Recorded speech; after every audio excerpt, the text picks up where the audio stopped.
దేవునికి మహిమ కలుగును గాక. ఈరోజు మనం ధ్యానించుకోబోయే అంశము, ఆయనకి ఇష్టలైన ప్రజలకు సమాధానము కలుగును గాక. లూకాసు సువార్త 2వ అధ్యాయము 14వ వచనం అందరము కలిసి చదువుకుందామండి. సర్వోన్నతమైన స్థలములలో దేవునికి మహిమయు, ఆయనకి ఇష్టలైన మనుష్యులకి భూమి మీద సమాధానము కలుగును గాక అని దేవునికి స్తోత్రము చేయుచుండెను. దేవునికి మహిమ కలుగును గాక.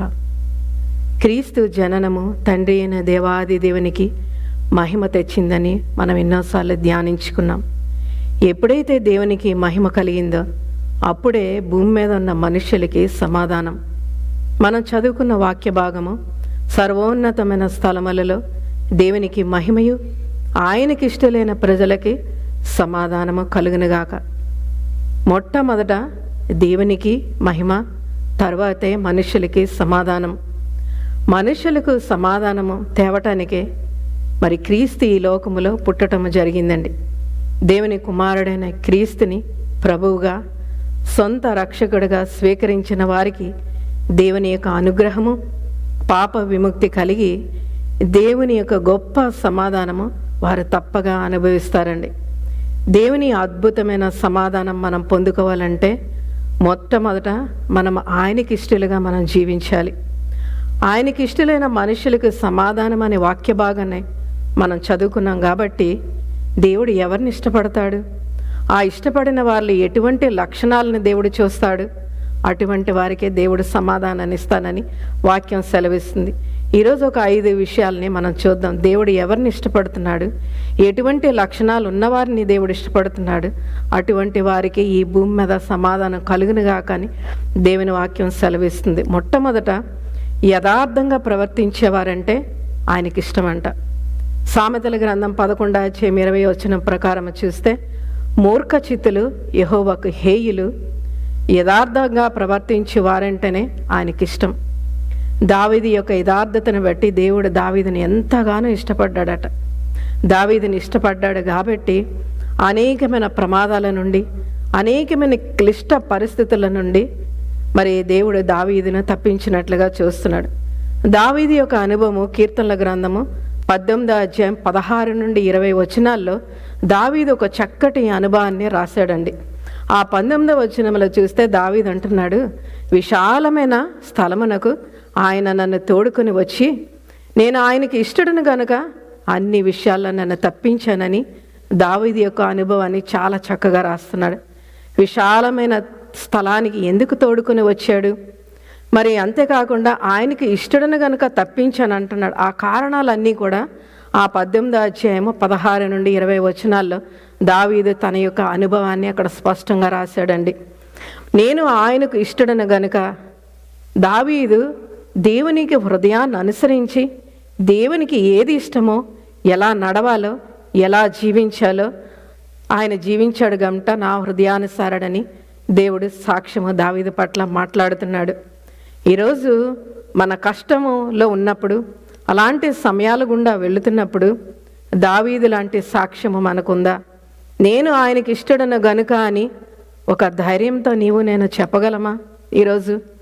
అయితే కొన్నిసార్లు అలాంటి సమయంలో మన సహాయం పొందలేకపోతున్నాం. ఎందుకంటే ఆయనకి ఇష్టంగా జీవించలేకపోవటమే. ఎప్పుడైతే నువ్వు ఆయనకి ఇష్టంగా నువ్వు జీవిస్తావో దావీదు వలె నువ్వు ధైర్యంగా అడగచ్చు, కష్ట సమయాలలో దేవుడు నన్ను తప్పక తప్పిస్తాడు, ప్రతి మార్గములో నన్ను కాపాడుతాడని. మనం ఎప్పుడైతే ఆయనకి ఇష్టముగా జీవిస్తామో నీ కష్ట సమయంలోని నీ ప్రతి పరిస్థితిలో కూడా ఆయన తప్పించడానికి సమర్థుడు, శక్తిమంతుడండి. రెండవదిగా చూస్తే సత్యము పలికేవారంటే ఆయనకి ఇష్టలంట. సామెతల గ్రంథం 12వ అధ్యాయము 22 వచనము చూస్తే, అబద్ధమాడు పెదవులు ఆ యెహోవాకు హేయులు, సత్యవర్తనులు ఆయనకి ఇష్టమైన వారంట. సత్యస్వరూపైన దేవుడు అబద్ధాన్ని అసహించుకున్నంతగా ఆయన దేనిని ద్వేషించడంట. మనం గమనించాలి. చాలాసార్లు చాలా ఈజీగా చిన్న చిన్న అబద్ధాలు ఆడేస్తుంటాం. అబద్ధం అనేది దేవునికి హేయము, ఆయనకి అసహ్యమంట. మనం అబద్ధం ఆడుతున్నప్పుడు గమనించాలి, దేవునికి ఇది అసహ్యము, దేవునికి ఇష్టం లేదే అని. ఎందుకంటే మన అంతరంగంలో చాలామంది బయటకు ఒక మాట, అంతరంగంలో ఒకటి ఉంటుంది. మన మాట ఎలాగుందో మన అంతరంగము కూడా అలాంటి సత్యాన్ని మనం కోరుకోవాలి. మన హృదయంలో వాటిని ముద్రించుకోవాలి. దేవుని వాక్యమే సత్యము. దేవుని వాక్యాన్ని చదువుతున్నావు, దేవుని వాక్యాన్ని అనుసరిస్తున్నావు, మరి సత్యం ఎందుకు పలకకూడదు? ఆయన సత్యవంతుడు. ఆ సత్యవర్తనుడైన దేవుని కలిగి ఉన్నాము. ఏ విధంగా మనం అబద్ధం ఆడగలము? గమనించాలి. ప్రభు చెప్తున్నారు, నేనే మార్గము సత్యము జీవమునై ఉన్నాను. నా ద్వారా తప్ప ఎవడును తండ్రి యొద్దకు రాడు. దేవుని వాక్యమైన సత్యమును అనుసరించక అసత్య మార్గమును అనుసరించిన అననీయ సప్పీరాలు తీవ్రమైన శిక్షను పొందుకున్నారండి. అపోస్తల కార్యం 5వ అధ్యాయం 1 నుండి 5 వచనాలను చూస్తే ఒక మాట ఉంటుంది, నీవు మనుషులతో కాదు దేవునితో అబద్ధమాడితివి అని ఆ మాటలు చెప్తుండగా అననీయ ఈ మాటలు వింటూనే కింద పడి చనిపోయిందంట. అక్కడ వింటున్న చాలామంది ఆ మాటలు విన్నవారు చూచిన వారట. వాళ్ళ హృదయాలకు ఒక గొప్ప భయం కలిగిందంట. ప్రకటన గ్రంథము 21:8 వచనములో ఒక లిస్ట్ ఉందండి. అక్కడ ఏమని ఉంటే, పిరికివారు, 2వది అవిశ్వాసులు, 3వది అసహ్యులు, 4వది వ్యభిచారులు, 5వది నరహంతకులు, 6వది మాంత్రికులు, 7వది విగ్రహారాధికులు, 8వది ఏం రాశాడంటే అబద్ధికులు. వీరందరూ కూడా అగ్నిగంధకములో మండు గుండములో పాలు పొందెదురు. ఇది 2వ మరణం. ఆ లిస్టుని చూస్తే చాలా మనకు భయం వేస్తుంది. అందుకే మొదటి మాట ఏముందంటే పిరికివారు. దేవుడు అందుకే ప్రతిరోజు 365 టైమ్స్ బైబిల్లో భయపడద్దు అనే దేవుడు మనల్ని మరి జ్ఞాపకం చేస్తూనే ఉన్నాడు. ఆ లిస్టులో లాస్ట్లో ఏముంది? అబద్ధికులు, అబద్ధం ఆడేవారంటే అసహ్యులు. అంతేకాకుండా ఆ అబద్ధములోనే మనం జీవించినట్లయితే ఆ యొక్క మండు గుండములో పాలు పొందేది 2వ మరణం. ఎంత భయంకరమైనదో చూడండి, గమనించాలి. 3వదిగా విశ్వాసము కలిగిన వారంటే ఆయనకి ఎంతో ఇష్టమంట. హెబ్రీలు రాసిన పత్రిక 11వ అధ్యాయం 6వ వచనంలో చూస్తే, విశ్వాసము లేకుండా దేవునికి ఇష్టడై ఉండట అసాధ్యం. ఇంకా దేవుని మాట ఏముందంటే, దేవుని యొద్దకు వచ్చివాడు ఆయన ఉన్నాడనియు ఆయన వెదుకుని వారు తప్పక ఆయన ప్రతిఫలం దయచేస్తున్నాడని నువ్వు నమ్మవలను కదా. దేవుని మాటలు ఎంత స్పష్టంగా ఉంటున్నాయంటే జస్ట్ మనం అలా చదివేస్తున్నాం, విడిచిపెట్టేస్తున్నాం అండి. ఆయన ఎంత స్పష్టంగా మన కోసం రాయించాడంటే గమనించాలి. అవిశ్వాసం అనేది కూడా మన జీవితంలో ఒక పాపమే. చాలాసార్లు అనుకుంటాము చిన్న చిన్న అవిశ్వాసం దేవుడు పట్టించుకోలే అనుకుంటాం. కానీ అవిశ్వాసం దేవుడు చాలా పట్టించుకుంటాడు. ఎందుకంటే దేవునికి మనిషికి మధ్య సంబంధాన్ని నాశనం చేసేది అవిశ్వాసం. అందుకే దేవుడు దాన్ని చాలా పట్టించుకుంటాడండి. జాగ్రత్తగా వాటిని గమనించాలి. చాలాసార్లు మనం అవిశ్వాసం అపనమ్మకం పెట్టే బదులు విశ్వాసమే ఉంచుదాం. అపనమ్మకం అవిశ్వాసం వల్ల మనకు వచ్చేది ఏమీ లేదు కదా, ప్రతిఫలమే లేదు కదా. అవిశ్వాసం దేవునిపై విశ్వాసం పెట్టే బదులు మనిషి ఏం చేస్తున్నాడంటే తన మనసులో హృదయాన్ని, పాపాన్ని, చీకటిని కోరుకుంటున్నాడు. ఇది కూడా ఒక అవిశ్వాసమే. ఎందుకు పాపాన్ని, చీకటిని కోరుకుంటున్నాడంటే దేవుని నమ్మకపోవడమే. మనల్ని రక్షించిన దేవాది దేవుడు జ్ఞాపకం రావట్లేదా మనకి? తన ప్రాణాన్ని సిలువలో అర్పించి ఆ రక్షకుని యందు విశ్వాసం ఉంచిన వారిని దేవుడు ఎలా ఇష్టపడగలడు? నువ్వు విశ్వాసం ఉంచకపోతే ఆయన నిన్ను ఎలా ఇష్టపడతాడు? నమ్ముట నీ వలనైతే నమ్మువానికి సమస్తము సాధ్యమని దేవుని వాక్యం ఎంత స్పష్టంగా రాయబడి ఉందండి. మనం నమ్మాలి. నమ్మితే నీకు సమస్తము సాధ్యం చేస్తానని దేవుడు బలమైన వాగ్దానం ఇస్తున్నాడు. అప్పుడే ఆయనకి మనం ఇష్టలుగా మారుతాం. 4వదిగా చూస్తే దేవుని కొరకు అంటే ఆయనకి ఇష్టమైన కార్యాలు చేసేవారంటే ఆయనకు చాలా ఇష్టం అండి. యోహాను సువార్త 8వ అధ్యాయం 29వ వచనంలో ఏమనుందంటే, నన్ను పంపినవాడు నాకు తోడై ఉన్నాడు, ఆయనకి ఇష్టమైన కార్యములు నేను ఎల్లప్పుడూ చేయుదునని దేవుని వాక్యం సెలవిస్తుంది. ఈ రోజుల్లో చూస్తే క్రిస్మస్ మరి మన ఇంటిని శుభ్రం చేసుకుంటున్నాము, డెకరేట్ చేసుకుంటున్నాము, ఎన్నో విషయాల్లో బిజీ అయిపోతున్నాం. ఎవరు చూసినా వారి వారి పనుల్లో మరి సమయం లేకుండా బిజీ అయిపోతున్నారు. కానీ దేవుని యొక్క కార్యాలు చూడడానికి ఎవరికి సమయం ఉండట్లేదండి. దేవుని రాకడ ఎంత సమీపంగా ఉంది.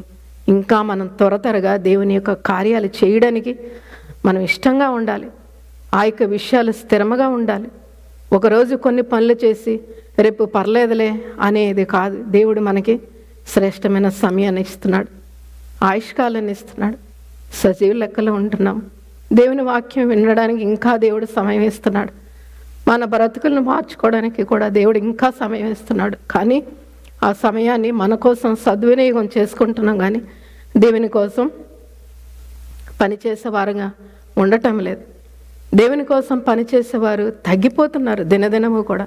కోత విస్తారంగా ఉంది, మరి పనిచేసేవారు చాలా కొద్ది మంది ఉన్నారండి.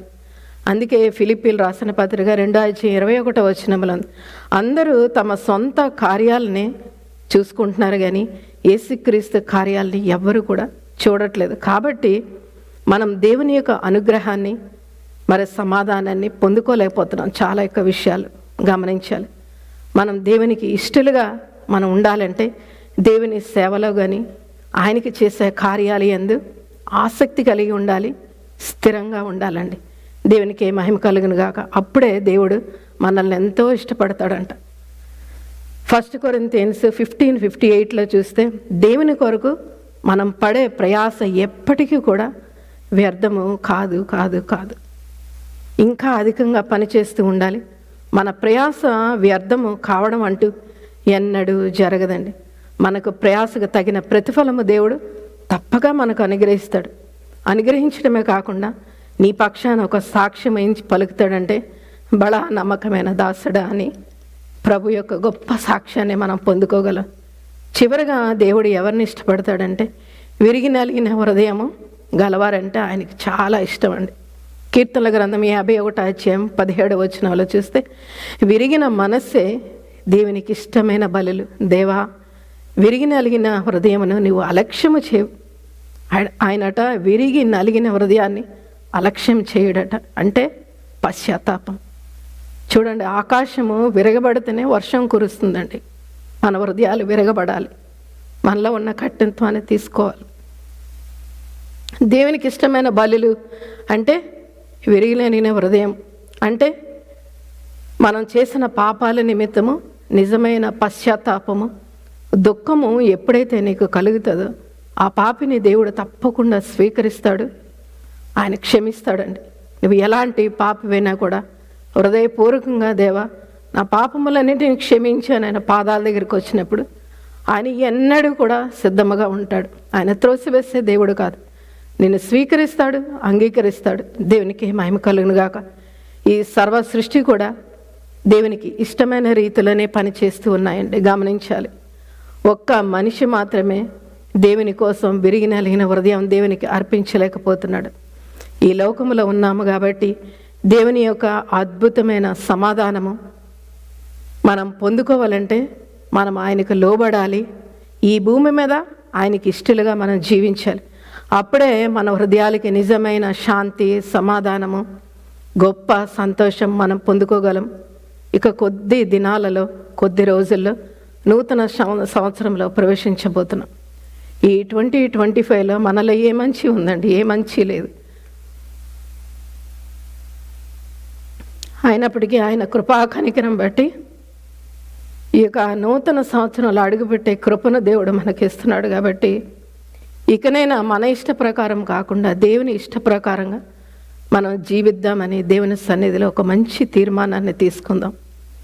అప్పుడే మన గొప్ప సమాధానం ఈ లోకములో ఎవ్వరు ఇవ్వలేరండి. నీకు ఎన్ని ఉన్నా ఆ సంతోషము కొద్ది సమయమే, కొద్దిపాటి ఆనందమే. దేవుని యొక్క అద్భుతమైన సమాధానం నువ్వు పొందుకోవాలంటే యథార్థంగా నువ్వు జీవించాలి. రెండవదిగా సత్యాన్ని పలుకుతూ ఉండాలి. మూడవదిగా విశ్వాసం ఉంచాలి.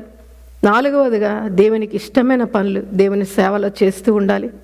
చివరిగా దేవుడు అత్యధికంగా ఇష్టపడేది విరిగి నలిగిన హృదయం, పశ్చాత్తాపగలిగిన హృదయం. అటువంటి హృదయాలతో 2026లోకి దేవుని మహాకృపను బట్టి ఆయన హస్తాన్ని అందుకొని ఆయన బలాన్ని ఆశ్రయించి మనం ముందుకు నడవాలని దేవుడు మన నుండి కోరుకుంటున్నాడని అట్టి కృపాధన్యతను దేవుడు మనందరికీ అనుగ్రహించునుగాక. ఆమేన్, ఆమేన్.